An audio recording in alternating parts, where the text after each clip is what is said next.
Hey everybody, it's James here at the Sawyer Family Reviews channel and ActionFeatures.net, bringing you another Marvel Select review. This time it's a brand new figure, one of those merry Marvel mutants, the Southern Belle herself, Rogue. Let's check her out.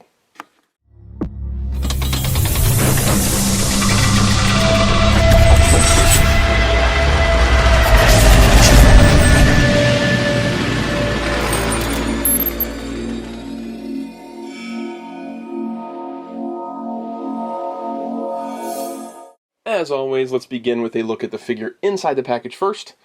Rogue comes in the same Marvel Select style packaging we've seen for years now. Large bubble area, a card back that wraps around the front, gives us this panel here with Marvel's Rogue written along it. We've got the small sticker panel down below with the X-Men logo, the figure itself, the extra hands, the diorama pieces behind, and then muted images of Rogue from the comics that are printed on the card back itself. The whole thing carries forward the green and yellow motif of Rogue's outfit, which is pretty cool. We got the yellow sticker down there and then the green card back. The side panel here features a classic comic style image of Rogue in her 90s style outfit. And then the back of the packaging features a shot of the figure and also available Gambit and brown costume Wolverine. Then there's a brief write-up about Rogue, which I will now read to you. Born Anna Marie on the bayou of Mississippi, Rogue ran away from home after the disappearance of her birth mother. Her first kiss awakened her mutant power, which caused her to absorb the life energy and psyche of anyone she physically touches. She was taken in by Mystique and her partner Destiny and recruited into the Brotherhood of Mutants, where she used her power to steal the unique abilities of others and use them herself. After prolonged contact with Ms. Marvel led her to permanently absorb the heroine's powers and personality, she sought the help of the X-Men and was reluctantly accepted into their number. She has since proved herself countless times over and has risen to the position of leadership in the X-Men's ranks. This 7-inch scale action figure of Rogue features 16 points of articulation and includes interchangeable parts and a Danger Room display base. Combine it with the Danger Room sections from other Marvel Select X-Men figures to build a larger diorama, sculpted by Gentle Giant Studios. Alright, enough about the packaging. I dig it. I don't know if you do, but I do. Let's get her out of there. Okay, Rogue's out of the box. I'm going to start by saying that she's very awesome. This is a very cool figure. Let's begin with the base, though. Let's start with the sort of more simple stuff first. So, Rogue includes another Danger Room section. We've seen these included with a lot of the Marvel Select X characters so far. Gambit had a piece of the base, Cyclops had it, Beast had it, Storm had it. I think that's it. Yeah, I'm pretty sure that's it. So, but the other characters came with a 3-piece base where you've got the base itself and then 2 walls. So it kind of formed a corner. With Rogue, it's a middle section this time, which is pretty awesome. I think that's something that people have been wanting for a while, because we keep getting corners, but we don't have anything to put in the middle. You could take a piece out, and I explained that in one of the other videos, where you take out a wall, and then it can become a middle section, but Rogue's is really intended to be a middle section. Now, the bottom panel is the same as the other ones that came with Storm and Cyclops and all those, where it actually has the hole still for the side panel. So this bottom piece is the same, but the back panel is new. You've got this gun piece that plugs in at the top. At least I'm almost certain this piece is new. I don't think this is a reuse of anything else. So this gun piece plugs in the top, and it comes on this little like rectangular peg, and it just pops right in there. There was another one at the comic shop where this is actually fallen out, but it's easy, you just put it right in there. And this is bound down inside the package, so it's kind of stuck down like that. You gotta clip it, but it actually is articulated, so it swings down and then rotates. So you've got this rail gun or laser gun, whatever, that you can pose, but it can also be pulled out of there if you don't want to have the gun on there. The really neat thing about the base is, let me bring over a couple of these other bases. So here is the Beast base, right? So the panel on the, I'm going to back this up just a little bit here. The panel, this back wall panel, I believe is the same on Beast and Storm and Cyclops, if I'm not mistaken, and Gambit, because I think Gambit and Cyclops have basically the same base. So this back panel piece here is the same. As you see, when you line this up to this, this continues on from this. So they're actually meant to go side by side. And if you bring in another panel from one of the other figures, which is this other side piece, it actually lines up. So the lines run. I believe this is the Gambit base. The lines actually run, and I'm sorry if I'm not really showing you the whole picture here. I think you can see it. Yeah. So you see how the lines actually run from one base to another. So you get a full, complete diorama when you put 3 of the bases together, which I think is really, really neat. I think it might actually line up too if you were to use these 2 lines. No, it wouldn't line up with that. But the Gambit base, which is this one, which I think is the same as the Cyclops, this panel matches up to this side, and this panel matches up to this side for one complete Danger Room wall.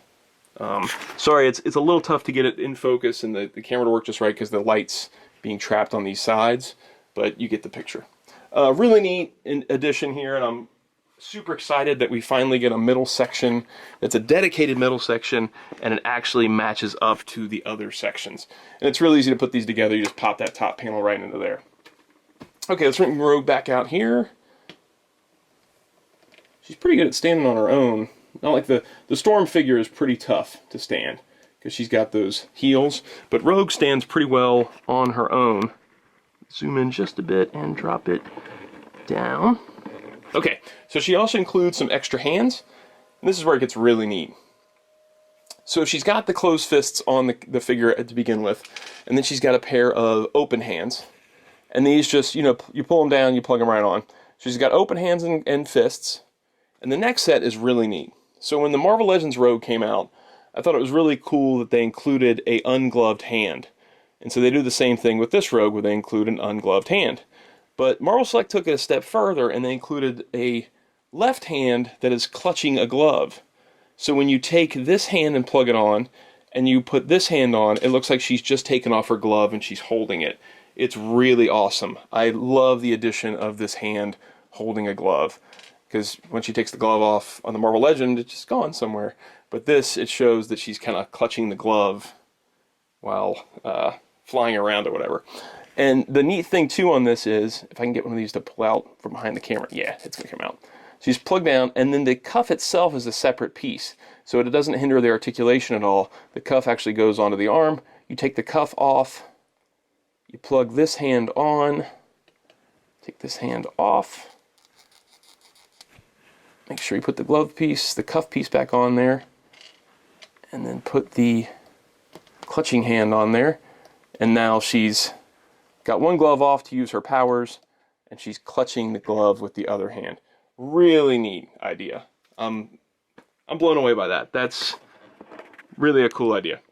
Okay, so the rest of the figure itself is gorgeous. This is a great sculpt. I think that the face itself is nicer than the Marvel Legends version. It doesn't really remind me of a Jim Lee drawing so much. It reminds me more of a Andy Kubert Rogue. I believe that was who doing it, Adam or Andy? I think it was Andy Kubert. It reminds me more of his drawings of Rogue, but the face is gorgeous. It's a great sculpt. It's got some strength to it, but beauty to it at the same time.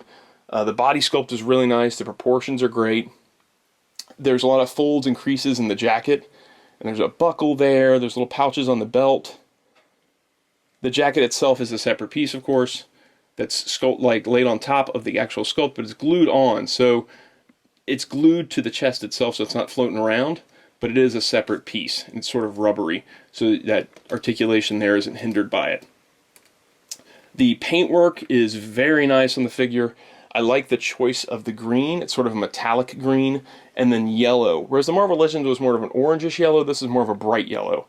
There's a nice wash to the hair, where it's got a darker wash over the red and the white. And the face itself is painted very nicely. So paintwork's great, sculpt is great. Overall, just a solid Rogue figure. I'm going to bring in the Marvel Legends one so you can see them side by side. Let's bring her over here. And now, I'm not dogging this Marvel Legend. I'm not. And I may come across sometimes like I'm saying, oh, Marvel Select is so much better than Marvel Legends. It's two different lines. Marvel Legends is a mass market toy line. And I know it's going to be limited by reuse of sculpts. If I can get her to stand. There we go. Reuse of... Oh, my goodness. Rogue, come on. Don't be so difficult. There we go. Reuse of sculpts. Not as many paint apps. You know, it's a different line. And so I'm not saying that this Rogue is bad in any way, but this Rogue is superior. I like the use of the yellow better. I think the face sculpt is nicer. It's just the inclusion of the gloved hand being clutched inside the glove being clutched inside the hand. Really nice addition. The paintwork on the jacket I think is better. Overall, just a better product, but again, it's two different lines, This is a higher price point too. You know, Build-A-Figure. You get the diorama, but no Build-A-Figure.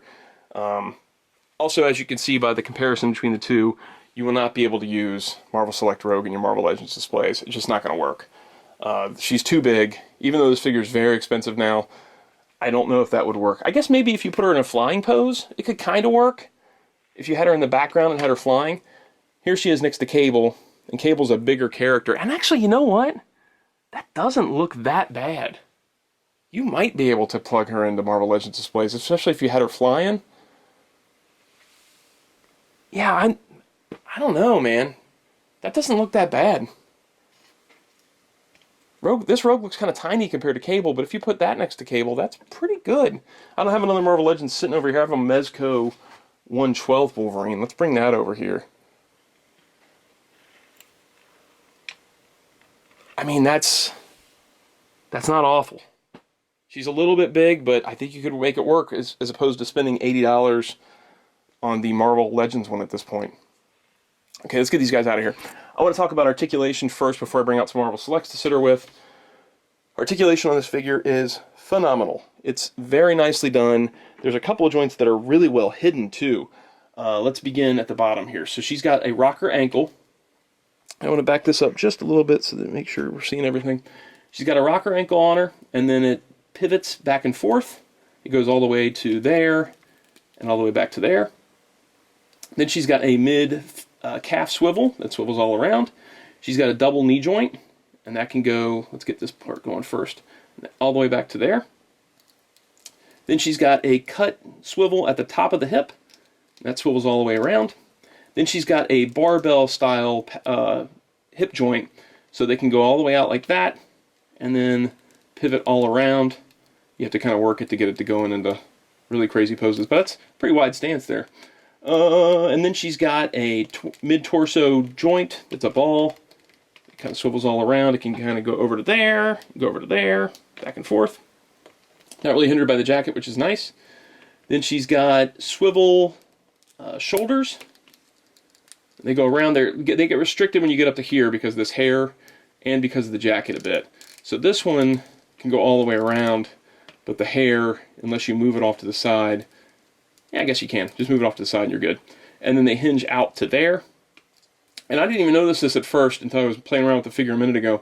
She actually has a swivel at the bicep, but it's so completely hidden by the cuffs of the jacket, you may not even know it's there. So it's a swivel all the way around. And then she's got a double elbow joint, and that goes that far and that. So she can get all the way like that.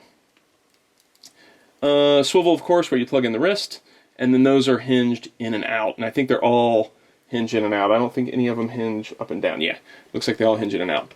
And then she's got a neck joint that goes forward like that and back. So it's actually a hinge joint. And then the head itself is mounted on a ball. And you can get a little bit of movement, but not a ton of it out of that. So overall, a very well articulated figure, especially for Select. It might actually be equal in articulation or superior in articulation to the Marvel Legends version. She's really loaded down with articulation, especially with those double elbows, the double knees, the hidden bicep swivel. Incredible amount of articulation, and really well done and well hidden.